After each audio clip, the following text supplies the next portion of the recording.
Hi, I'm Dustin Abbott, and I'm here today to give you my definitive review of a lens that I know a lot of you have been really excited about, and that is Tamron's new 35-150mm F2-2.8. That's right, it starts at a maximum aperture of f2 on the wide end, and so this is a unique lens both when it comes to the aperture, a maximum aperture range of f2 to f2.8, but also with this zoom range, which gives you a goes wider than you typically see in a lens that goes into the telephoto range.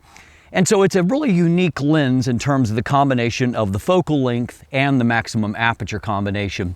And for that reason, I know a lot of us have been really intrigued about this lens and its premise. Now, the lens, as it arrives, it comes a little bit larger and a little bit more expensive than what some people have been looking for. This is a premium lens, and it has a premium price, $1,899 US. And I believe that makes it the most expensive lens that Tamron is currently selling. However, this is a really intriguing lens, and we're going to dive into and explain why. Now, just so you know, I'll be following up with my typical standard review, shorter content, but also I'm going to do a more direct comparison to both the new 28-75mm f2.8 G2 lens and also the 70-180mm VXD lens.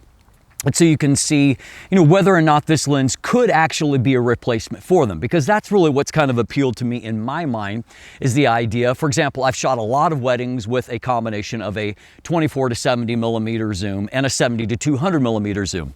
Later on, I found that I really like the 35mm focal length for that wider end, and so I often shot with a 35mm f1.4 Canon in the past, and also like the Sony G Master, and I found that to be a suitable combination. But what if I could have one lens that went all the way to that 35mm range, and then also went through to 150mm, which is not quite as long as even the 180mm of the Tamron zoom, and certainly not as long as the 200mm, but maybe long enough. And of course, these days on high resolution bodies like my Sony Alpha 1, it's one click of a button to switch into APS-C mode, where I can get, that extra bit of reach up to 225mm, and with still sufficient resolution for basically any kind of application.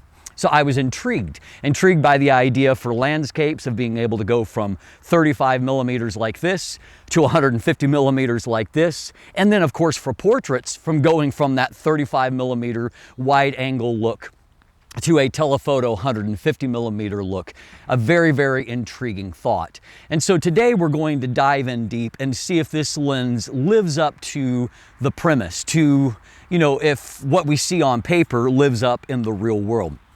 First of all, however, a word from our sponsor. Today's episode is brought to you by Phantom Wallet, the minimalist, modern wallet that sets you free from a bulky traditional wallet while also making it easy to access your cards and money when you need them, thanks to their unique fanning mechanism. Visit phantomwallet.com to check out their unique sizes, styles, and finishes that span from aluminum to wood to carbon fiber. You can even customize your wallet with new accessories like a money clip, cash holder, ID display, and even the Chipolo tracking integration if you're the kind of person who loses their wallet. Use code DUSTIN15 for 15% off when you're ready to check out.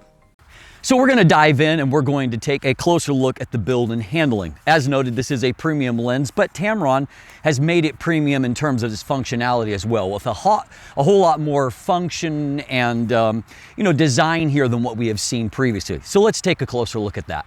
So they've packed a little bit more, really quite a bit more in terms of the overall build and functionality. So let me start on that point. So first of all, we have got, in two different positions, we've got a focus hold button. Obviously that can be programmed to various functions from within the camera. However, due to another feature that we'll get to in just a moment, you can also program this through other means as well. Back to that in just a second. The same is true here of this custom switch, which has custom 1, 2, and 3 as options for controlling different aspects that can then be activated by using the focus hold button. Again, we'll touch more on that right here by looking over here where we have a USB-C port in the side of the lens. And yes, before you get too concerned, it is weather sealed according to Tamron. This is not a point where water or moisture or dust could get into the lens. This is a sealed port, even though it's open on the outside. So kind of like an iPhone, it is has internal sealing around it. And so anyway, you can go into a new Tamron lens utility piece of software, which is a free download. You can just attach USB-C to USB-A or whatever means to your computer. And through that, you can program a variety of different functionalities. And so that really does add to the lens. For one thing, you can do firmware updates there, but you can even control things like, for example, when it comes to the focus ring, you can choose which direction you want it to go. You can choose whether it's linear or non-linear. You can assign, as noted, a number of different functions to the custom button, including, for example, one of those functions you can add is the ability to change the behavior of the ring. So you can switch back and forth between it being a focus ring and an aperture ring. And so interesting things there. You can do some video pull, assign values like that. Really interesting stuff that you can do with that. So obviously that adds a lot to the functionality of the lens. It also has an AF/MF switch, which is somewhat of a rarity on these Tamron lenses for Sony. And as you know, I always welcome that. Tamron switches are really nicely executed. They have a nice feel to them. So overall, this is actually a lens that is fairly feature-rich for a Tamron. It does have a locking mechanism here that will lock in at the 35mm position, and that's to prevent zoom creep. Though I will note that the damping is really precise, has a great feel here.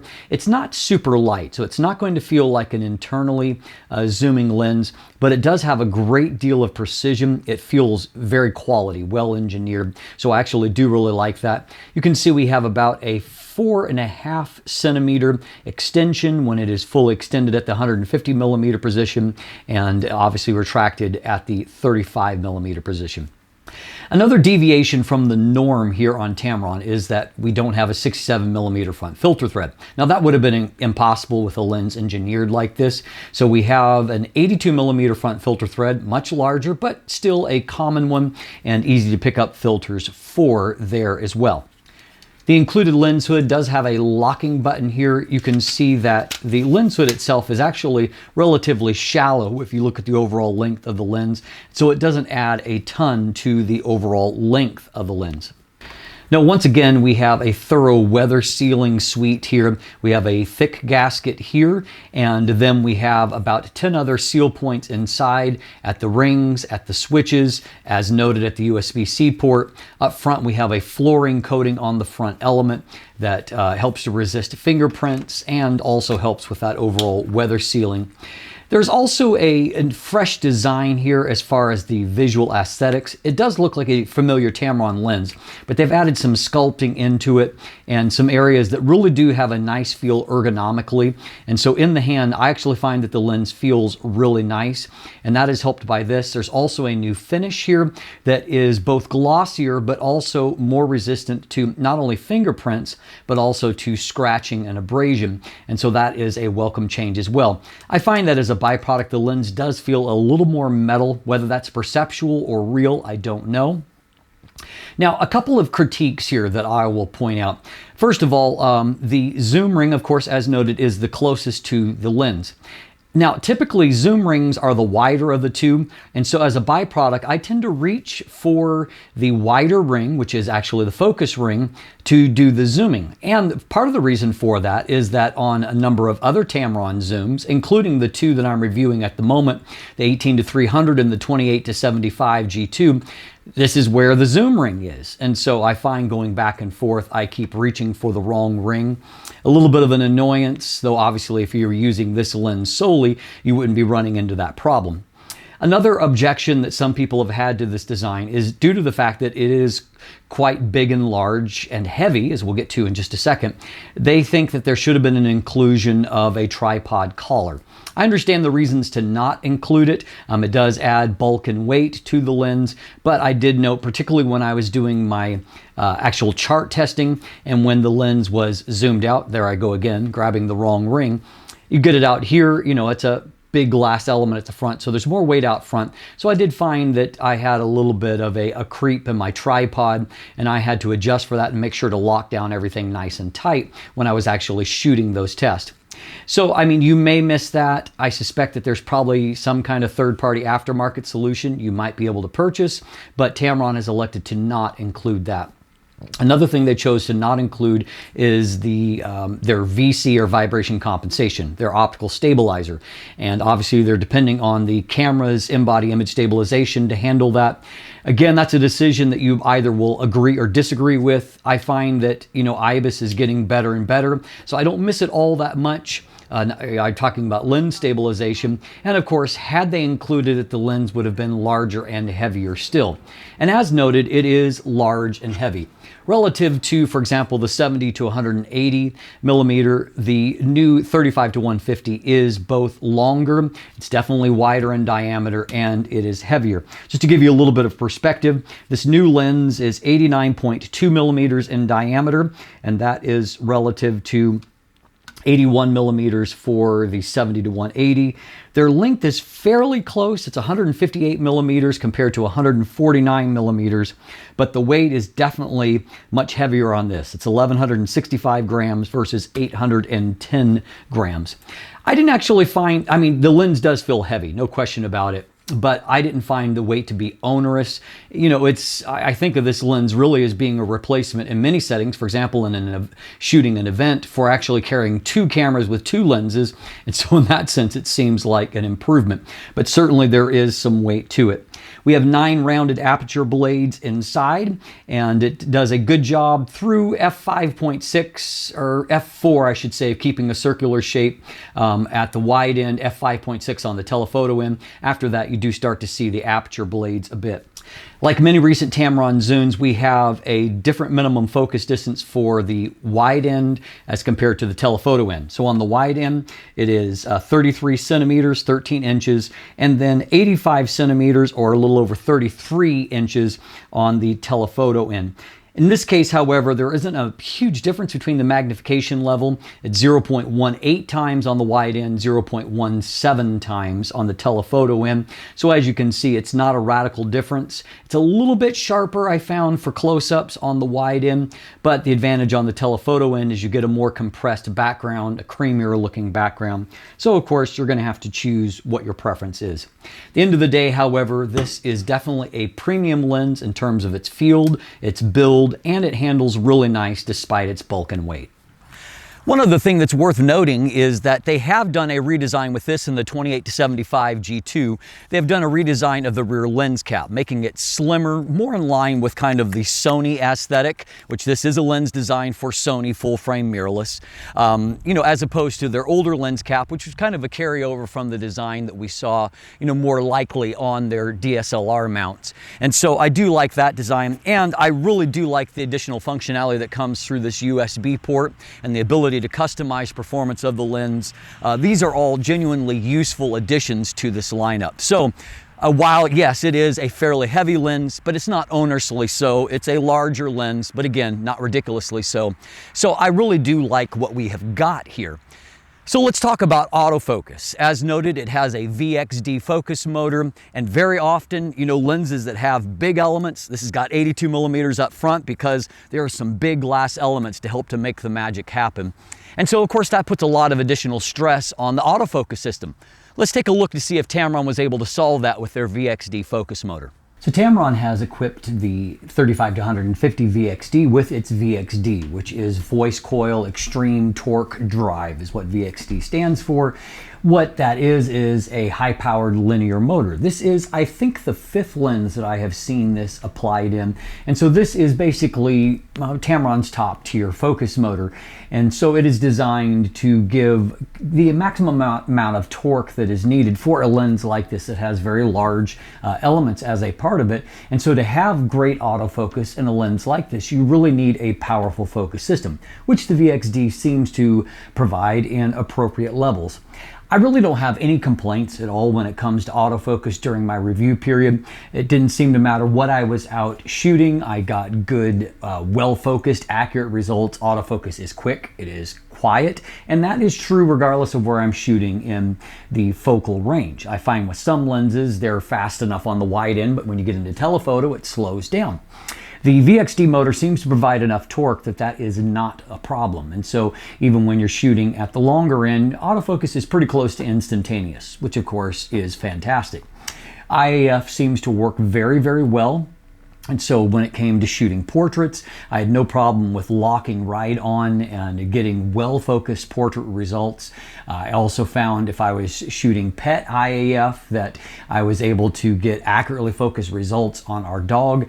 Likewise, even in an extremely backlit situation, and as we'll see, this lens does have some issue with flare. That's a separate issue, but even strongly backlit and flaring, I was able to get accurately focused results, all of that being very good.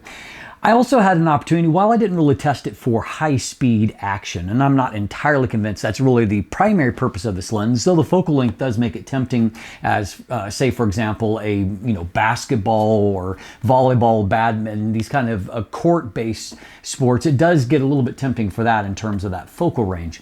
And so but I did have an opportunity to shoot part of a rugby game just as a bystander going by. I was in a university town visiting my son.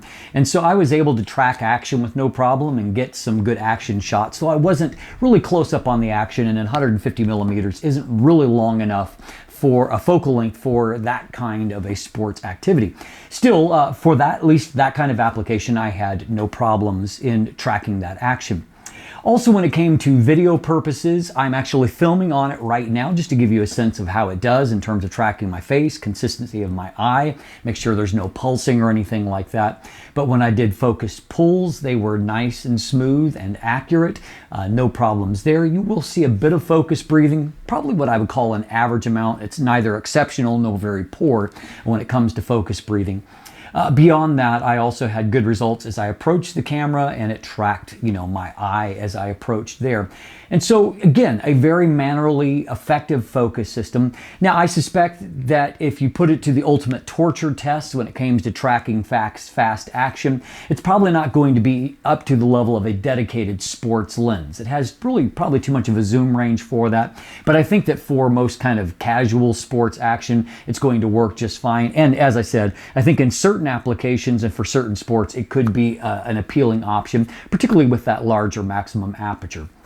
And so at the end of the day, Tamron has done what it needed to give this an effective focus system that goes along with the premium performance of the lens in general. So again, very positive takeaway when it comes to autofocus. I haven't really had a chance to test this for more typical sports action, and so we'll see whether or not it's a lens that would work for that. That's not really, to me, the core design here, but I think that this is less of a sports lens and more of an event and portrait type lens, and for those applications, we've got more than enough autofocus here. So of course, here's where the rubber meets the road. What about the image quality? The idea of this lens is fantastic, but does it really hold up in real-world applications? Let's dive in and let's take a look. So let's start by taking a look at vignette and distortion at 35 millimeters. So 35 millimeters F2, you can see what is an incredibly tiny amount of pincushion distortion, very easy to correct, very linear. It only took a -2 or so of correction, and of course there are already profiles that are out now, and so you don't really have to manually correct anymore, but this just gives you an idea of what's there. Vignette is in a moderate amount. This is about a +42 to correct for, so a little under 2 stops in the corners. Nothing really significant there, no major problem. Moving on towards the middle of the zoom range, 70 millimeters, we find that the pincushion distortion is definitely more pronounced. Now, I'm not saying this is a good thing. It's not a good thing, but if you're going to have distortion in a portrait-oriented lens, it is better to have pincushion as opposed to barrel distortion. Pincushion distortion, because of the nature, it tends to make features a little slimmer looking, while a barrel distortion tends to bloat them a little bit. Very few people are interested in their features being bloated. So a positive thing there. This, as I said, it's obviously more pronounced. It took about a -9 to correct, but as you can see, again, very linear, very easy to correct for. Vignette was actually a little bit less here, about a +34 to correct for, so nothing significant on that front. Moving on to 150 millimeters shows basically a mix between the two things, about a similar amount of pincushion distortion to what we saw at 70 millimeters, and basically the vignette is what we saw at 35 millimeters. So again, nothing extreme, very easy to correct for, and so I would not call vignette or distortion a real issue at all with this lens. I didn't actually see, even before there was a profile for raw images, I didn't really see a lot that I was desperate to correct for. Everything looked pretty good. Now, the exception to that would be if you're shooting where you had straight lines. Obviously, you'd want to correct that, and then you can use the profile correction to accomplish that. So let's take a look at various chromatic aberrations. And so in this case, I'm looking for longitudinal chromatic aberrations. You can see even in, and I wanted this image because you can see it's a very narrow depth of field. So we've got lots of varying, places of focus here. But what we also have is the frosted edge here due to a overnight frost here in late autumn. Byproduct of that is there's lots of places for chromatic aberrations to show up. And frankly, I really am not seeing a whole lot of them. Even if we go further out of focus here, I would say that for what I've seen throughout my test, that longitudinal chromatic aberrations are really well controlled, and so not much to complain about at all on that front. The same is true of lateral chromatic aberrations along the edges of the frame, and these black and white transitions or around the numbers. You might see some kind of fringing on both sides. You really don't see it here. And if we jump out into a real-world image, and as trees start to bear more, you get more of these bare branches. And, in my practical experience where I shoot, this is where I see longitudinal chromatic aberrations. And as you can tell, they're just not there. In fact, what we have instead is a really, really crisp end result right out to the edge of the frame, even on a 50 megapixel sensor of the Alpha 1. So that sets up expectations for a very high resolution performance, good contrast because of what we've already seen in these tests. So starting at 35 millimeters f2, on the right we have f2.8 as a point of contrast. Starting in the middle of the frame, this is a 200% magnification, again 50 megapixel resolution. You can see that the center is fantastically sharp, very high contrast even at f2. Even a little bit better at f2.8, and you can just see how deep the contrast levels are. Everything is really beautifully saturated. Black's very inky, looks awesome. Mid-frame looks just fantastic, and by f2.8, it's really, really an exceptional result. And as we saw from the MTF result, MTF suggests that it's a little bit softer in the corners, though still good. And that's exactly what we see. You can see that contrast and acuity is not as high. Gets a little bit better by f2.8. If you stop on down to f5.6, you've got a very crisp result all the way into the corners. So that sets you up for very sharp real-world results shooting at landscape apertures where the corners are more likely to matter. So moving on to 50 millimeters, we see that maximum aperture is 1/3 stop smaller at 50 millimeters, so it's f2.2. Still obviously 2/3 stop faster than the typical zoom that is covering this focal length. So we see once again in the center of the frame a similar kind of result. Very, very sharp, wide open f2.2. Stopping down the 2/3 stop to f2.8 makes the results exceptional in terms of contrast and acuity. Tons of detail there. Mid-frame looks awesome once again, and I'll pop in at another spot here. You can see that also contrast looking very good there. Down into the corners, we can see a similar pattern to where acuity is just a little bit lower, starting to improve by f2.8. And looking quite good by f4. And so once again, a very strong performance across the frame. By 70 millimeters, maximum aperture is f2.5, so we've lost another 1/3 stop. So we're 1/3 stop faster than f2.8. In the center of the frame, it's a not quite as mind-blowingly sharp as what we have seen, though it's improving already by f2.8. It's still a good result, don't get me wrong, just not kind of off the charts good like we saw before. The mid-frame actually looks really, really strong, however, similar to what we have seen previously. And moving into the corners, I would say the corners actually look a hair better than what we have seen. So it's just a slightly different optical performance, still a very good one. And even that 1/3 minor stop down to f2.8 shows some improvement. Stopping down to f4 shows a really crisp corner performance, and so once again looking very good. And we'll just pop in here for a second, and at some of these other points you can see resolution is very good here. Moving to this side, we can see, very strong performance. Up into the corners, we're seeing a very good centering across the frame, and up into here, looking very good. Now, by 85 millimeters, we're to the smallest maximum aperture of f2.8. So basically, we're aligning ourselves with other zooms that cover these, coming focal ranges. What we see again is we're back to having a really, really sharp center result, and exceptionally good by f4. So excellent at f2.8, really exceptional by f4. Same is true here. I mean, mid-frame looks fantastic.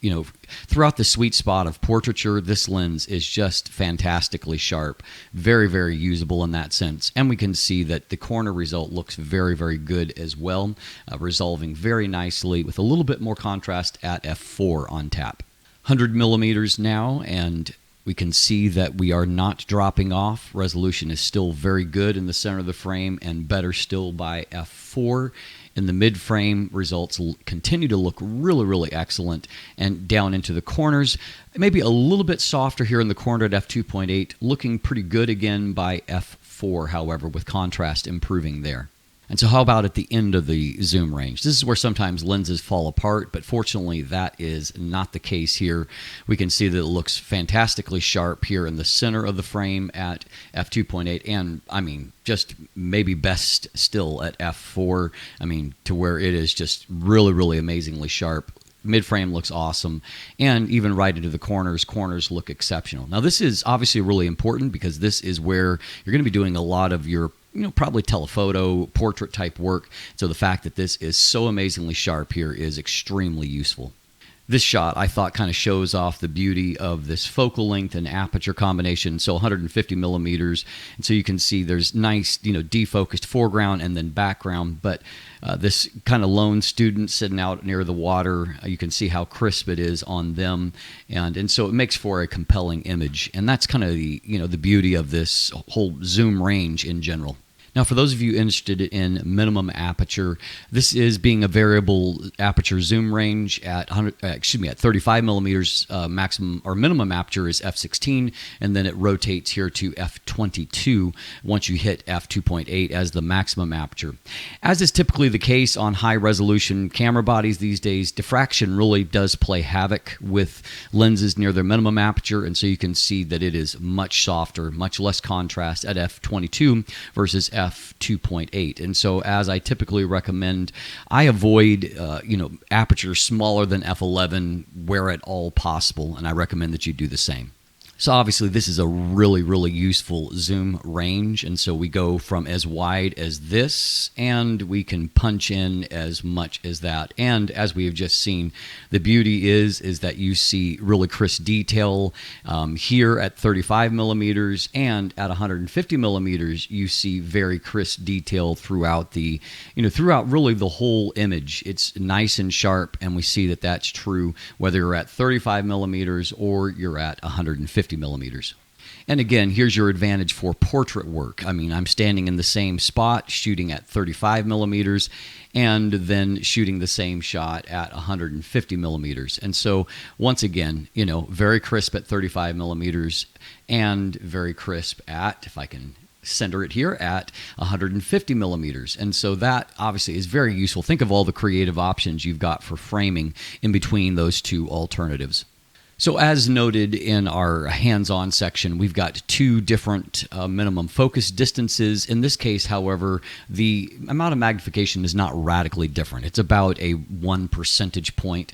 And so what we can see is that at the 35 millimeter zone, it's a smaller, less flat plane of focus. You can see that we've got a flatter plane of focus at 150 millimeters versus 35 millimeters. But you can also see that, it's very crisp at 35 millimeters, arguably a little bit more, at least in this case, than at 150 millimeters, though I found I could get really nice real-world results at either extreme. So I'm going to do a separate video where I do a more direct comparison, say with the 70 to 180 millimeter, but just to give you an idea of the difference in framing. So I set up the framing of the test chart at 150 millimeters, the end of the zoom range on the 35 to 150, and here with the tripod in the exact same spot is how the 180 millimeter framed. And so you can see that it is, it's considerably tighter there. And just to give you kind of another perspective, if this represents proper framing at 180 millimeters, this is how much wider it is than 150 millimeters. So there definitely is a difference between the two, no question. And just for the fun of it, we'll do a very quick comparison at the end of the telephoto range for both of these. And so 150 millimeters versus 180 millimeters, what I can see is that the 150 is actually a little bit better contrast. Very similar levels of resolution, but a little bit more contrast. And in the mid frame, it's just a little bit better contrast out into the corners. I would say all throughout the range where I'm looking, I slightly favor the 150 millimeter versus the 180 millimeter in terms of a result. I found images, obviously this is a pretty exceptional scene, so it's a gorgeous image, but I found in general that I really liked images off of this lens. It has just a lot of pop and contrast to it. It feels like a high-end lens, and of course it is priced as a fairly high-end lens, but this is a lens I really liked the look of images from. Obviously, if you're going to hit portraits and moving a little bit closer, here's head and shoulders, you can really defocus a background. And again, really nice contrast, really great detail on the skin, like contrast wide open in the hair, all of those things, very nice. And a very nice transition to defocus here.